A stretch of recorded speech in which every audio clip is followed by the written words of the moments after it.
Hi guys, welcome to BS vlogs. ఈరోజు హాంకాంగ్లో చాలా బ్యాడ్ ఇన్సిడెంట్ జరిగిందండి. ఈ హాంకాంగ్లోని వాంగ్ కోట్, ఇది ఒక ఎలా చెప్పాలంటే ఇది ఒక అపార్ట్మెంట్ అన్నమాట, హౌసింగ్ కాంప్లెక్స్ ఉంది. ఇది నవంబర్ 26వ తేదీ ఆఫ్టర్నూన్ 2:50 అపార్ట్మెంట్ మొత్తం తగలబడిపోయిందండి.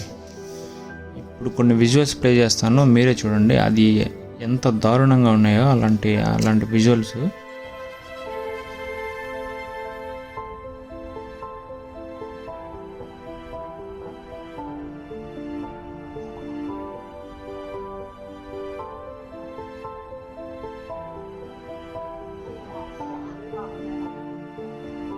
చూశారు కదా, ఇందులో 44 మంది ఇప్పటికే చనిపోయారు.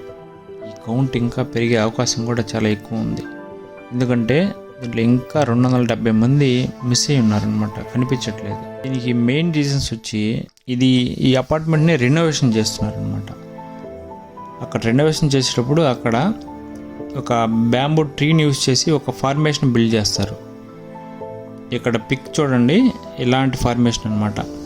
ప్లాస్టిక్ నెట్తో కవర్ చేస్తుంటారు అనమాట. ఇవి రెండు రాసుకొని ఫ్రిక్షన్ క్రియేట్ అయ్యి దాని ద్వారా మంటలు వచ్చి ఉంటాయని ఒక అనుమానం. దీనికోసం దాదాపు మంటలని కంట్రోల్ చేయడానికి దాదాపు 140 ఫైర్ ఇంజన్స్, అందులో 60 అంబులెన్స్లు ఉన్నాయి.